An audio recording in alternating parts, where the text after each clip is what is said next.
Good evening. You're on Ottawa Designers. We're here with David Whelan, who is a security expert who is going to tell us how to protect ourselves, what's going on in the world, and save us from a whole bunch of hacking issues. How are you this evening? I'm doing fantastic, Sandria. Thank you so much for Amazing. having me on the show. How are you My doing? pleasure. My pleasure. I need to know a little bit of a history about how you got into this field. Who are you so that people can understand where you got your security expertise in cybersecurity? Yeah, for sure. It's really been a long career. I've been in it for over 30 years. Started in the private sector, with companies such as IBM, Nortel, Newbridge, and then probably when the dot-com bubble burst back in the 2000, 2001, mass layoffs in that sector. And I was lucky enough to actually have applied for a security clearance with the Department of National Defense. And that's really where my security side came in, was when I joined work and consulting with the feds. I worked with NATO, and that really began working on mostly, in the cybersecurity realm. That's amazing. And that was about 2005. I deployed to Afghanistan, Kabul, and made my bones there. Came back, started working for the Department of National Defense as a public servant. Got heavily involved on the security side, and then probably around 2013, the government had mass layoffs as well, and I left the public service. And from then on, I started the Wahan group, and I really been working, with the private sector, uh, government, federal, municipal, provincial. But yeah, it's been an exciting career, and it's always changing. That's why I love the technology field. It reinvents itself every 3 years. Absolutely. Tell me about it. So, could you, first of all, I'd like to apologize for missaying your last name. So, the Whelan Group, how did that form? What exactly is it? Can you tell us what that involves? Yeah, excuse me. Yeah, for sure. Really what the Wallahan Group is, it's really just a federally incorporated company, where I basically consult myself to various companies. We specialize heavily in aerospace, military, and intelligence, as well as private sector within their cloud services, information technology. But our business, our bread and butter is really the federal government. And could you tell us a little bit what is hacking in a cybersecurity context?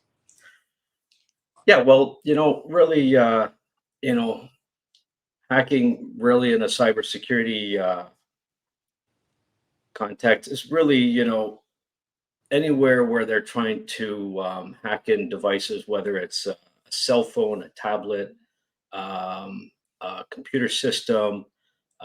They're trying to gather information, steal data, as well as files, personal information, or disrupt, you know, the service. Really.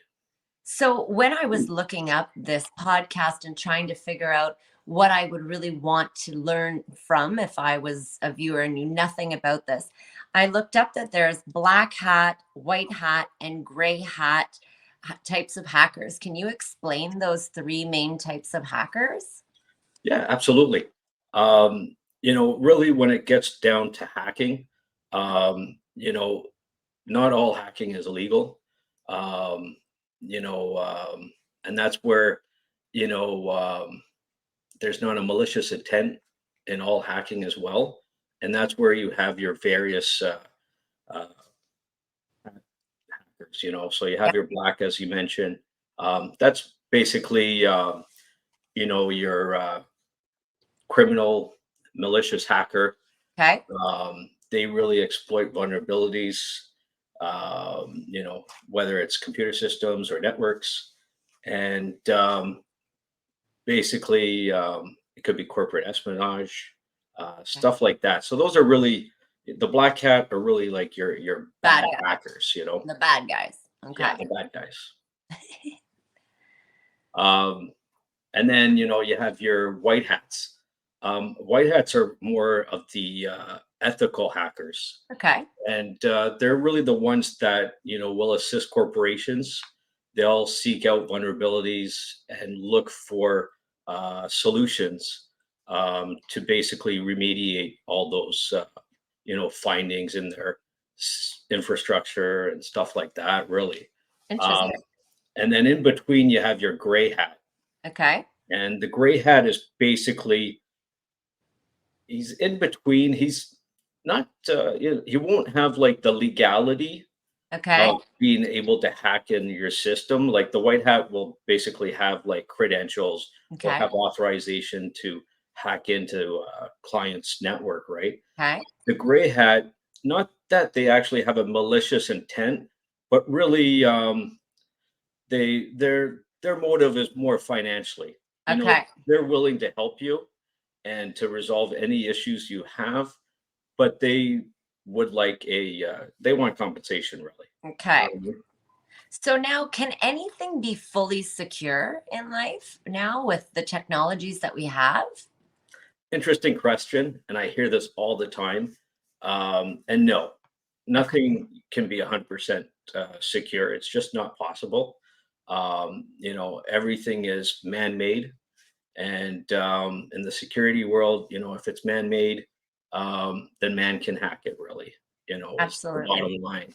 So, you know, because of that, it's really good to have like these safeguards in place. And it would be anything like back up your data. Yeah. You know, either do it on prem, which is like on site. Like in your home office or your business. Yeah. Have the appropriate encryption set. Um, for me personally, I actually have like 3 or 4 different backups. Okay. I'll back up my NAS drive, which is a network attached storage Yeah. device, and it has all my data, and then automatically it backs up to a server on site, and then it backs up onto 2 different cloud services for your offsite storage. You know what I mean? Smart. So just in case my house gets burns down, Yeah. well, I'm not going to be crying because, hey, I have the data, offsite somewhere on the cloud, and I use 2 sources for that. So that's smart. So then backing things up. Also, I hear often having a strong password. What does a strong password look like? What does that mean? How do we know if we have a strong password? Yeah, really when it comes to passwords, the best thing, there's so many things that you could set up to access your data. It doesn't necessarily have to be a password. If you Okay. do use a password, have like MFA, which is multi-factor authentication. Okay. So to open programs or files, you could basically have it send you an email with a special code that you enter in. Okay. You could have it SMS text you the Yeah. special code as well. You could do fingerprinting. You can do face recognition. You know, uh, as well as using your eyes as well. Wow. Um, It's incredible how technology, it scares me and it doesn't, using your finger to get on your phone or having your face be, it's great and wonderful, but you see all these memes online where the spouse is holding the camera over the husband's face and they're trying to get everything. It's fun, amazing, and scary. So now my father used to always say, be aware of your surrounding because there's people out there looking just to get your password things. How does what can you be to be aware of your surroundings? What are people looking for? How can we be aware of our surroundings to protect ourselves? yeah, really, you have to be aware. It's whether you're doing business on an airplane sometimes, where Wi-Fi is available, trains, even that cyber cafe at Starbucks. Yeah, Have something like a screen protector where, that's they can't really see from the side. They actually have to be directly behind you. smart. And even at that, it's always great to be aware of, just like, okay, is there someone, kind of like, you know, pushing, to see Yeah. my screen, are they being, they're invading your private space. Yeah. Those are like little signs, Absolutely. that, will give things away for you. So it's always, when it's time to like type in your password, Look around. yeah, look around, kind of hide the keyboard if you can, Yeah. or Use the have something coffee to hide backed up, it, things like that. Yeah, a number of, whether you have a PC or a MacBook, they have like a finger scan, you know, Yep. so those are Absolutely. So safe having more than opportunities. one way of getting into something is a great one. So what if we're not around? What if we leave the house or we leave our phone down or something like that? What are ways that one can protect ourselves if we don't have our item with us? You know what? It's really important, and that's a good question to have. It's essential that you basically lock it up. Okay. Make sure you, put on your screen lock. If you're going to be away for a while, lock it in a cabinet, you know, or just bring it with you. Don't leave Yeah, it with you. That's probably the best advice absolutely. I could give you, is never just leave it. Like, it's like, Absolutely. if you're at a Starbucks, you're not going to leave your purse behind. Why would you want to leave your laptop? So true. And now I get a lot of emails that are super suspicious, and I am very suspect. Same thing with text message where they say, Canada Post sent you an email, or a wire transfer is coming in your name, things like that. What is the suspicious email for people to look out for, and what should be wary of when we're looking at emails, text messages to protect ourselves? There's Common a number of sense. red flags really to Okay. spot. One thing is always grammar. Okay. You'll see spelling mistakes. You'll see the companies, misspelled. Okay. Um, but I have to say that they are getting better with watching their grammar. Yeah. So other things is like geographical uh, Okay. area as well. I get a lot of email messages from like banks I haven't even heard of in Canada.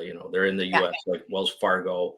Oh, your account's been compromised. And it's kind of like, well, okay, obviously, I'm not going to click on that. No. Um, but it's really just to, be very cautious with email, right? Yeah. So, like, if you ever do get an email, never click on the links. Okay. It's best that you go to your own bank's website, by typing it in or using your favorites that you saved.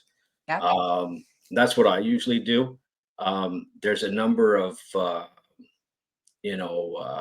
websites out there that will actually scan the site for you and Okay. will tell you if it's a Smart. malicious website or if it's safe. That's Um, true.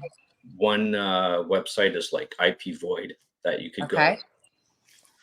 That's and a good basically, one. That's really good to look up. Is this legit? Is this the proper .com.ca? Is there a dot? Sometimes it's exactly, Royal Bank of Canada dot something, but it's not the actual one or whatever it is.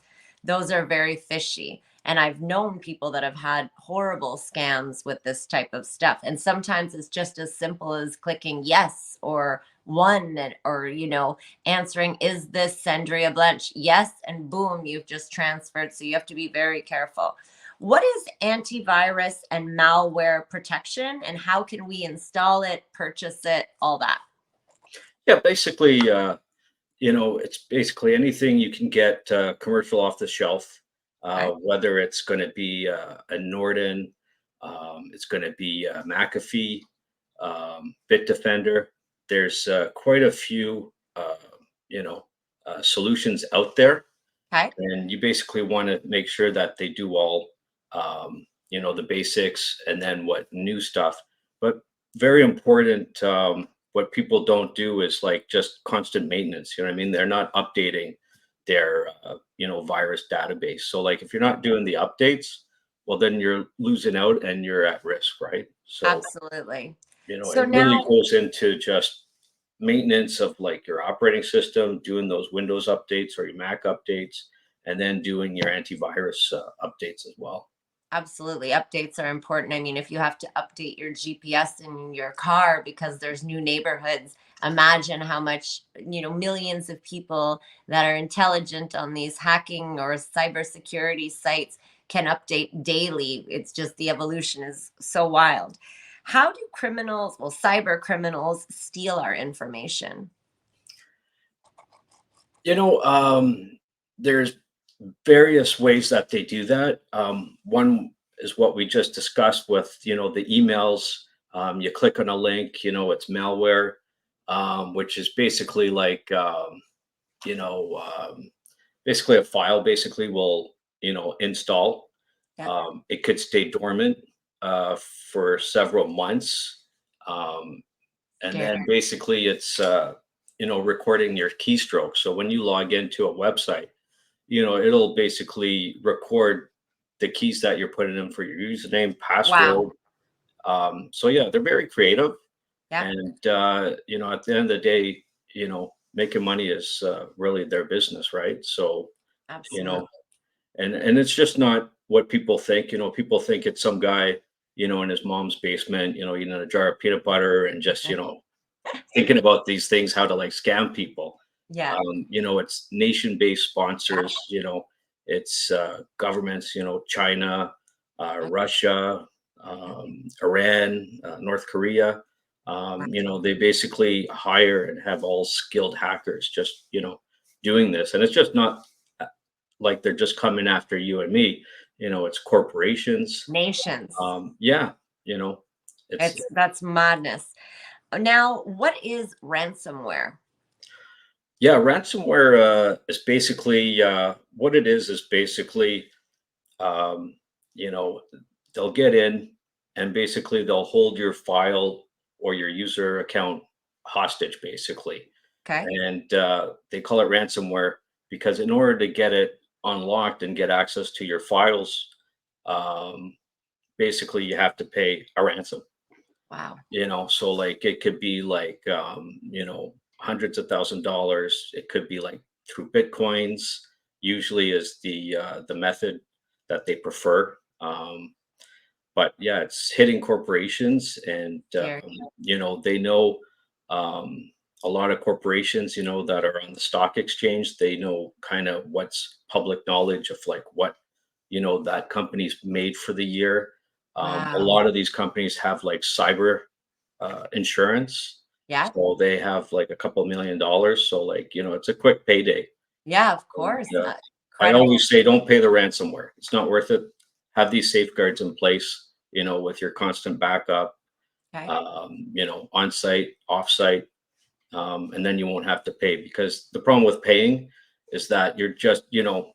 allowing them to just, move on to the next victim. Yep. And you don't They even know can if you pay still if not they're do actually it. gonna, yeah, you don't even know if they're actually gonna give you access or full access. You know And what I then mean? you're out the money and the information. So now, Exactly. what is sextortion? Yeah, wow. Good question. Yeah, sextortion is basically, you know, people like really, getting sexual images or videos basically, and basically blackmailing you, Yeah. oh, What if you happened pay with me. celebrities, right? They had Happens to done celebrities and not even celebrities, it could happen to just you and me as well. Yep. Um, it's actually a growing trend right now, and it's not just towards women or young girls. It's actually young boys, age Wow. 14 to about 17, Oh, and they're just a little naive. yeah. What these sexual predators do is they basically go on these dating sites, or even gaming sites, basically, and they pretend to be a young female and Wow. say, "Hey, the stretch Terrible. will be like Show me months, right? this. Show me Yeah, that. yeah, show me this. Send me a picture of this." They're basically grooming them for several months, right? Yep. And basically, they'll turn out and say, "Hey, I have this photo of you or a video of you. I'm willing to show your school, your neighborhood, your Terrible. parents." And unfortunately, these young kids, at that age, they're a little naive. They don't have, really the Yeah. experience to deal with stuff like this. So some actually do suicide, as Yeah, a I've heard trend of in the that. United States That's and all so that. sad. It is. It's terrible. But it's just, you have to get down and really educate your kids. I Yeah. always sit down my kids, when I read these things, there's a couple websites where, I'm on daily, seeing what the latest, you know, uh, cyber attack is, or, viruses and stuff like that. And this information is fed through it. Yeah. And I always sit down. The best time is during dinner time, Yeah. that's when you have access to your kids, right? And it's just really Absolutely. school them. It's almost like, when you have young daughters and they're going to go to the bars. It's the Yeah. same thing. Hey, if you leave your drink there, you know, go buy another Leave it drink. alone. We'll buy you your next drink. Leave it alone. Exactly. It It's is the so same thing. important as parents to be watching what our kids are looking at online, who they're speaking to, because you nailed that point that I actually went to a conference at my younger two children's school, and it was on exactly that: video games being online, people coming in pretending that they're another 13-year-old girl, or you're talking to your daughter, and really it's a 40-year-old pedophile, or the boys are talking to what they think is a girl or a buddy, and they come out of the shower and they forgot to shut their camera off, and the camera's still going, and people record them getting changed or whatnot. So protecting your camera is another big one as well, shutting the computer off to be sure that that camera isn't rolling. Now, Yeah, and what parents can is also sorry. install certain like spyware on their Yeah. kids, tablets, cell phones, Yeah. computers as well, and they can monitor all that stuff. So And smart. I'm And all that's for not that. a bad thing. That's a good thing, No, not at all. knowing what's going on with your children. What Yeah. is juice jacking? Yeah, juice jacking is, I'm always amazed, when I'm going on business trips and all that. And one example is, when you go to the airport and you Yeah. see basically, basically a charging station, really. Yeah. And, they'll have all the cables and you can like plug in your phone. Hmm. Well, that could be compromised, right? So they call Wow. that juice jacking. And Okay. basically, they're taking exploits from your USB cable. It's bad actors, they're accessing your data. They can install spyware, so they can basically do, your keystrokes, um, you know, even like, have access to all your messages, banking information, your emails, all private information that you have, and especially with people now having, Google Wallet or Apple Yeah. Wallet, you have like a whole bunch of cards. So, Absolutely. It's terrifying. yeah. Some people are super online. I'm still kind of in the middle as far as what I want to put on. Just, I'm slower at that process. So now, if people want to educate themselves, they want to stay on top of what are trends, how they can protect themselves, what books, websites, people, classes would you recommend to them, to stay on point of, even for parenting, for their own personal needs, all of that? You know, it's interesting that you mentioned that. And, the federal government, CSC, broke into the Canadian Center for Cybersecurity. And Wow. basically, they have a website, and it's tailored to businesses, Okay. whether you're a small, medium, or large enterprise. And it also has individual uh, information there as well for Okay. just common citizens. Um, Amazing.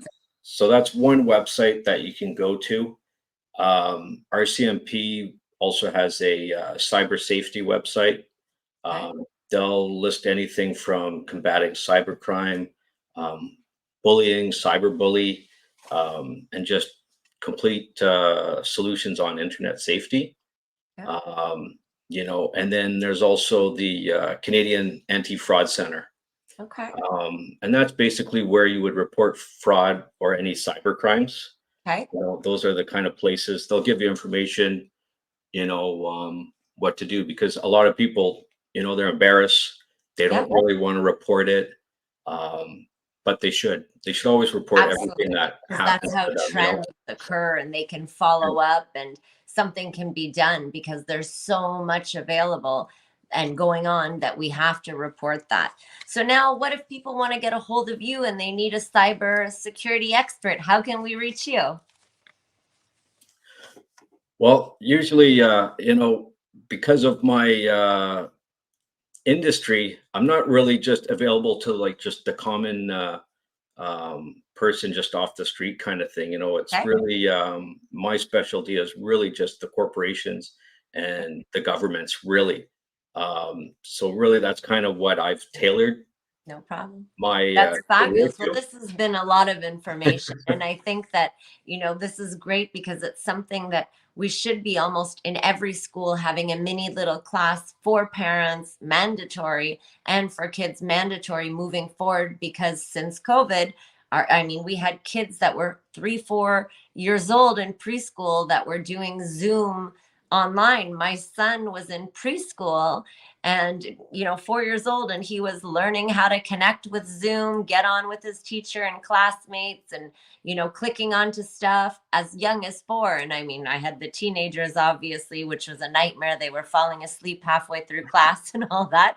But for the younger one, it skyrocketed them to knowledge that I would normally not have them exposed to, which also allows them to potentially be in dangers that they would not ordinarily be involved in.